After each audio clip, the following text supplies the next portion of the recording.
9, 8, 7, 6, 5, 4, 3, 2.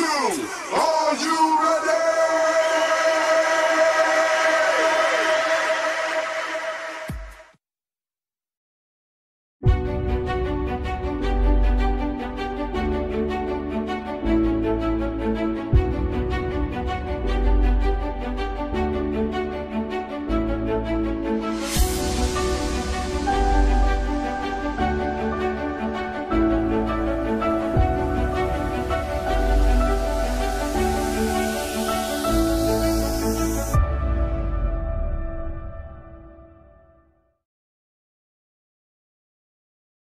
Yun. Good morning, good noon, good afternoon, at kahit anumang good sa inyo. Subukan ko lang mag-record, di ako nag-live. Subukan ko kasi maraming nagle-live eh. So, di naman kasi ganun kaano yung topic. Pero gusto ko lang pag-usapan yung nangyari dito sa tawag doon, sa dito sa Francis Scott Bridge sa Francis Scott Key Bridge sa may Baltimore, sa may Maryland. Yung yung nabangga ng barko. So, panoorin muna natin 'to para meron tayong context, di ba? Crews will now start to remove the wreckage from the collapse of the Francis Scott Key Bridge. Let's go back to our transportation correspondent, Gio Benitez, on the scene for us. Good morning again, Gio. Hey, Robin, good morning again. We are now learning that first responders had less than 2 minutes to shut down traffic on that bridge before it collapsed, saving so many lives. So that means, sabi dito kasi ito na yung yung kinabukasan na or the following day. Ang sabi niya dito kasi binigyan lang sila ng 2 minutes before after the distress call bago isarado yung bridge. So that means maliit lang yung window nila to create the response. Kasi ang mangyayari diyan kasi yung communication ng barko dun sa land, sa mga authorities sa lupa, para ang tawag dun, para ma-prevent yung mga tao na tumawid pa sa bridge, meron lang silang 2 minutes. Pero within that 2 minutes, siyempre marami na silang pinagbawalan na pumunta doon, and sabi nga dito, so many lives were saved. So, siguro mas maganda panoorin din natin 'to. Dito muna siguro mas maganda eh. Mali yung mali yung nauna na-share. Ito. Ito yung nangyari. Ang pinaka nangyari talaga. Lagyan natin. Yan. Ito yung barko.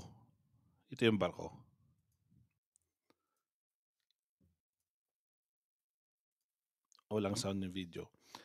Yan, yung na-indicate na yan. Yung unang power loss. Kasi, ibig sabihin yan, parang nawalan sila ng kuryente doon sa mismong barko. So, sa barko kasi, ang nagpo-produce ng kuryente is from the auxiliary engine, yung generator, aux generator. Sa case namin, sa nasampang kong barko, usually meron dalawa. Tapos pagka naka-maneuvering, kasi dalawang din eh. Yung maneuvering at yung seagoing. Pag yung tinatawag na maneuvering, yung malapit sa puerto, yung padikit sa puerto, sa mga busy channel, yung tulad nito, yung mga busy, yun yung tinatawag na mga channeling, maneuvering, yan. Tapos naman yung mga sa seagoing na, yan yung nasa malayo na. So, parang libre na yon. Typically, pag nasa maneuvering ka or nasa channeling, yung dalawang generator namin tumatakbo yan. Kahit na medyo mababa yung load, tumatakbo yung dalawa na yan.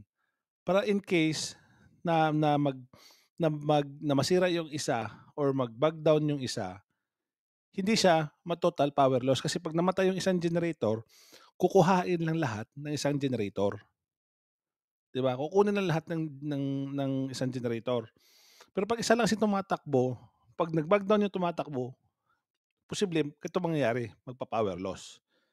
Pero I'm 95%, 100% sure na yung tumatakbo nila ditong generator is dalawa din. Kasi parang SOP yan eh. So that means pagka nag-power loss sila dito, yung dalawang generator nila or yung lahat ng generator nila is namatay. Namatay. So tuloy.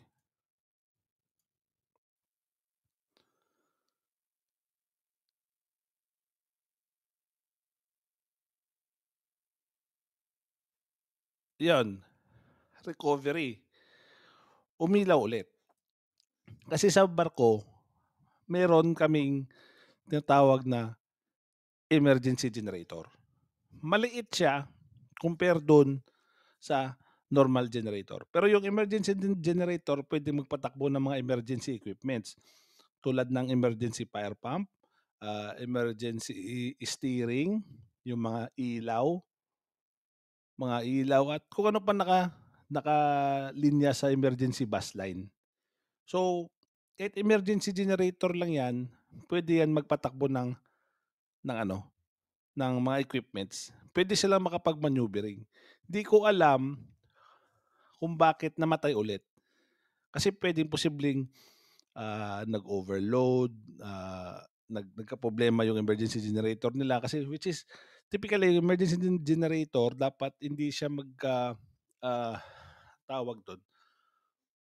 Kasi design yan na magpatakbo ng lahat ng number one na mga equipment. Kasi sa barko laging dalawa yan, kadalasan pares yan.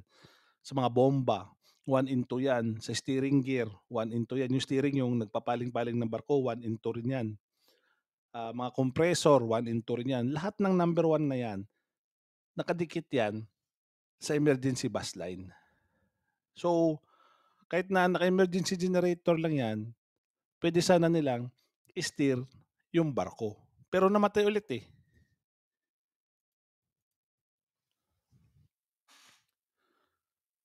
Yun.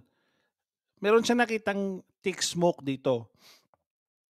That means yung thick smoke na yan is indication na yung makina is nag-exert ng so much effort.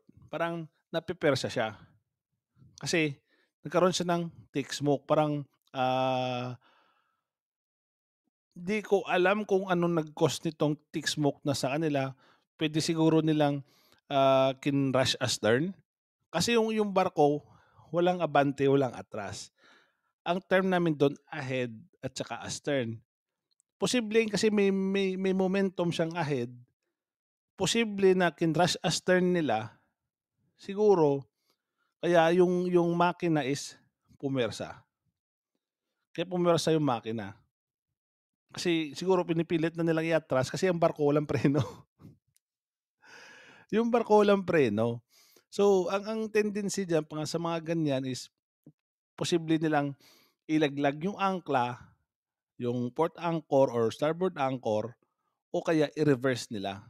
So yan, may momentum pa kasi yung barko na papuntang ahead. Posible na pinilit nilang iatras, kaya nag-exert ng effort yung makina and lumabas ng may team na usok. So tuloy.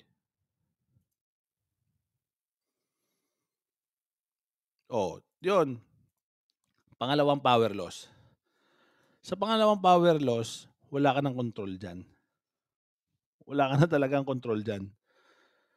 Kung pati yung emergency generator nila is namatay na, so wala ka ng control doon. Wala ka ng steering eh. Wala ka ng manubela. So hindi mo na talaga makokontrol yung barko. At andito, kasi usually kasi dito, pag nasa mga inner area ka pa, tulad nito, mga channel, typically may mga tugboat na standby yan. Dito, di ko alam kung bakit wala silang tugboat and napakalaking barko nito. Baka kasi may narinig ako ng nagre-research ako tungkol dito. Parang pinapayagan sa Baltimore, sa Maryland, na pagka medyo clear na is hindi na sinasamahan ng tugboat. Pero usually, mga ganyan, may mga nakalalay na tugboat na yan. Yung tugboat kasi guys, tumutulong yan sa barko na parang pumaling-paling. Kasi kung Ito may tugboat 'to, puwede nilang naipaling 'to. Puwede nilang napalayo 'to, eh.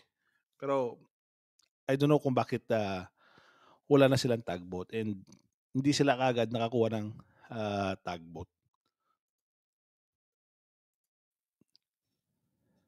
'Yan, naka-recover ulit.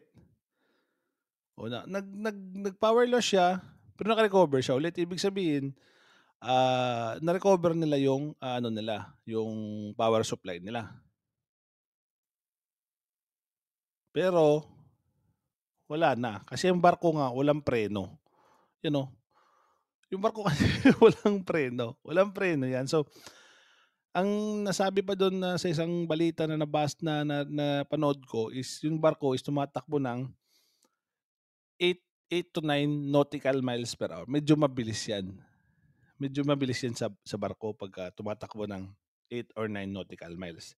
Kasi sa seagoing, 'pag ang sinasabi kong seagoing yung talagang nasa ano na, nasa ocean na, ang economic speed namin is nasa 13 to 14 knots. 13 to 14 knots. Ah, to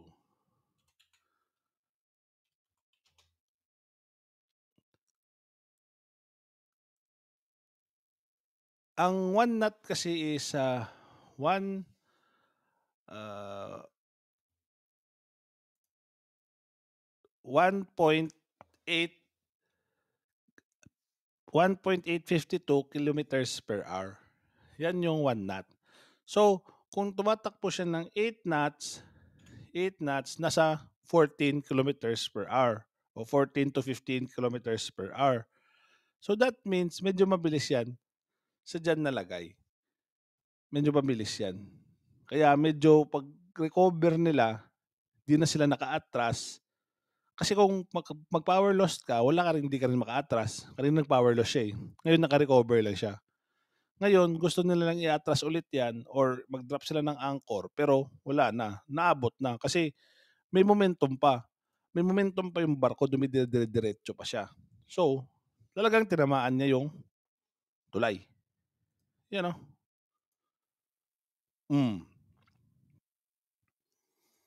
Grabe.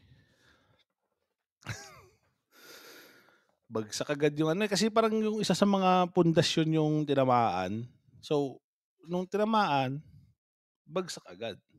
'Di ba? So balik tayo doon sa ano, sana naintindihan niyo kung paano tumatakbo yung ano, yung electricity or power doon sa barko, kung ano yung nag-cause ng ah, power loss.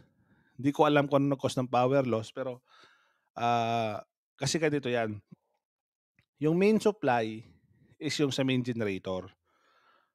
Pagka isa lang yung tumatakbong generator, 'pag yan namatay, automatic may naka-auto standby yan na generator na isa. Tatakbo ulit yan. Tapos 'pag eto sumablay pa, yung tatakbo is yung emergency generator. Meron kasi yung mga ano eh, may time interval yan eh. May parang automatic time interval yan. Parang sa amin nalala ko yung emergency generator namin mga nasa 20 to 30 seconds. Kasi tinetesting namin yan eh, every week. Tinetesting yan yung mga safety equipment. So pag nag-back down yung main generator, papasok yung emergency. So balik tayo dun sa ano, sa balita. In the midst of this tragedy, traffic on that bridge before it collapsed, saving so many lives in the midst of this tragedy. Overnight, the NTSB gaining access to preliminary data from the void. Ano, gabi pagtama oh. Sa pundasyon kasi tinamaan agad oh. Actually, lapad naman ng area. Grabe talaga, tinamaan niya talaga. Data recorder, the agency hearing audio, which hasn't been released yet from the ship's bridge, detailing the moments before that catastrophic collision. The lights on the ship go. Ang sabi dito ng reporter, meron daw silang audio na recorded dun sa bridge before nangyari to. Kasi actually guys, meron yan sa bridge. Meron talaga yan VDR ata tawag. Hindi ako nagkakamali, VDR, yung voice data recorder. Parang black box kung nasa eroplano. Parang black box. nagre-record 'yan ng mga usapan do'n sa bridge. Yung bridge yun yung ano, yung parang control ng pinaka-control ng barko. So maririnig mo do'n kung ano yung mga command, ano yung mga pinag-uusapan nila, ano yung mga instructions bago nangyari 'to.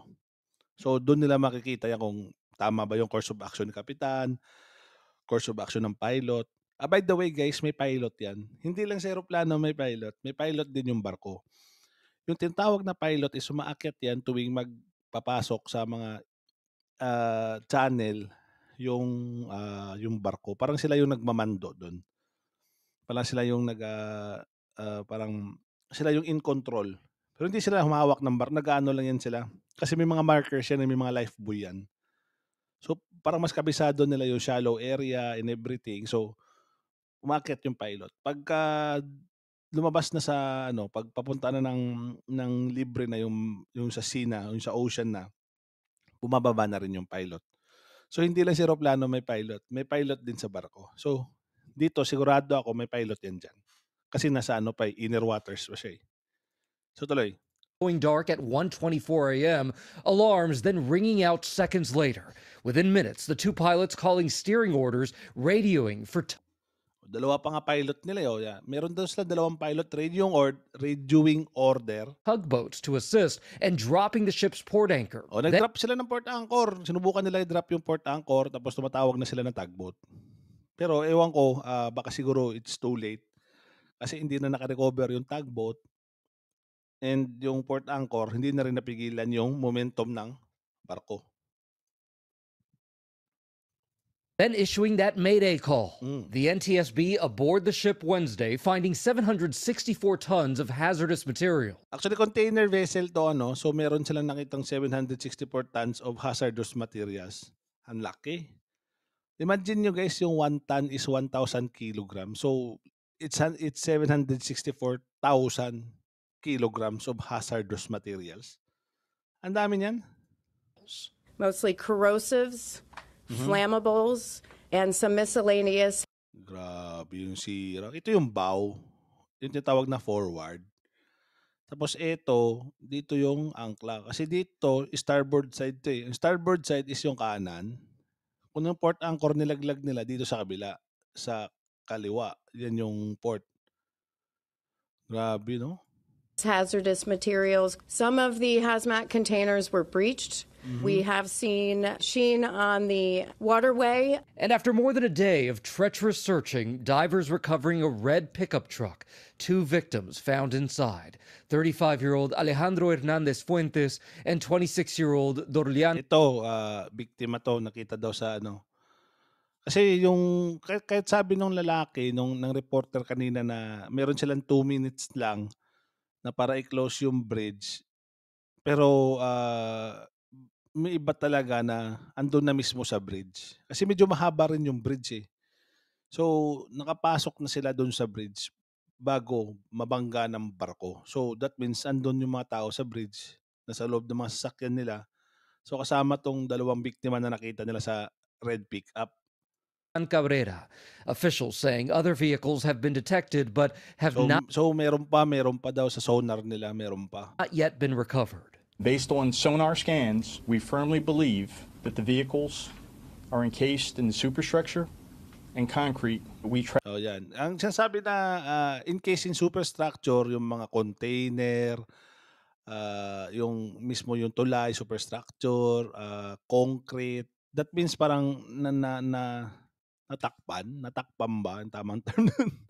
Parang nasa ilalim ng mga superstructure. So, nahirapan pa silang ma-recover. So, very ano to guys, very tragic. Very tragic tong nangyari na to. Kasi wala naman may gusto nito eh. Pero sana konti lang yung ano. Kasi may mga missing pa eh. May mga missing pa eh. Tragically saw it come down. At this point, this moves to a salvage recovery effort. Diba grabe yun? Grabe yung pinsala talaga. Tapos ang laki ng container na to, parang 300 meters ata to. Imagine, di ba nakakita na ba kayo ng container? Nakakita na ba kayo ng container first hand? Makatabi kayo ng mga 16-wheeler, 18-wheeler. 'Di ba minsan isang container lang, dalawa. Tingnan mo 'to kung gaano karami yung container nakapatong, ilang tier kaya 'to? 1, 2, 3, 4, 5, 6, 7, 8, 9, 10, mukhang 11 tier, 10 tier. Ang laki nito. Hindi pa ako nakasakay ng ganitong barko container, guys, Mostly kasi sa bulk ako, dry cargo. Nakasakay ako ng general cargo, yung kumakarga ng bulk, kumakarga ng container, pero hindi ako nakasakay ng solid na na container vessel. Tapos yung bridge niya ito sa gitna, ito yung sa gitna. Among the 4 crew members still missing, Miguel Luna, originally from El Salvador, and Minor And meron ding crew na missing. Kasi kadalasan nito yung pag nagcha-channeling, meron yung nakastambay sa proa, dun sa forward, dun kanina sa may sa may dito. Saan na ba 'to? Yan, dito typically may naka-standby yan dito na ready mag-drop ng anchor. Pag nagcha-channeling, may naka-standby talaga yan dito, 2 tao. O minsan 4 sa kanila siguro or madami. Pero sa amin meron diyan 2, 3. Laging naka-standby yan diyan. For the purpose na kailangan mag-drop anchor, basta may nakatambayan diyan. Pero yung purpose niyan parang alam ko for drop anchor, Kasi trabaho ng mga deck boys 'to, sa engine ako. Pero alam ko may nakatambayan diyan. So balik tayo dito. members still missing, Miguel Luna, originally from El Salvador, and Minor Suazo Sandoval, a father of 2, an immigrant from Honduras. Sandoval's brother, Martin, saying his brother was a fundamental pillar of the family. And we are all thinking of those families this morning. Of course, the Port of Baltimore is still closed indefinitely. The goal right now is to clear out that bridge and that ship to get the port back up and running. Michael? Yeah, you said it best, Gio. It's just hard. Well, yun nga, saglit lang. Subukan ko nga 'to. Ay, pwede pala 'tong ganito. Wala naman kasi Ganyan ko lang naisip. Bullshit. Pwede palang ganito. Oop. Ayan, pwede palang ganyan, Ayan. So, yun nga, ang lang dito kasi, ang tanong diyan kung sino magbabayad. Actually, insurance yan. Insurance yung magbabayad niyan. And siyempre iimbestigahan ng insurance yan and kung sino mananagot. Typically, cargo ni kapitan yan. And I don't think kasama yung pilot kasi mukhang may engine failure, malamang yari si chief engineer, 'di ba? Kasi being sa engine department kasi meron kaming a major responsibility. Yung pinaka-major responsibility namin is 3. Main engine propulsion, which is yung pagtakbo ng barko, propulsion, and failure of propulsion yun. Kuryente, at tubig. Sa amin yan. So, and the rest of the smaller parts. Pero main 3 yan. Propulsion, electricity, and water. So, main duties ng engine department yan. So, nakita naman natin yung failure doon is mostly sa engine department. Pero ito kasing barko na to is bridge control ata to. Ay hindi, nabasa ko pala yung Dali Singapore na to. Hindi siya ata bridge control kasi fix siya, Hindi ako sure, kasi meron dalawa, Meron yan yung mga bago, typically yung mga bagong barko, pwede na makontrol yung speed doon sa bridge. Bridge control tawag doon. May mga nasampahan na kong bridge control, may nasampahan din ako yung makaluma, yung speed nasa engine side lang. So magbibigay lang ng order, tatawag lang yung taga-bridge sa engine na magdadagdag tayo ng speed, or meron yung telegraph, yung parang arrow yan siya.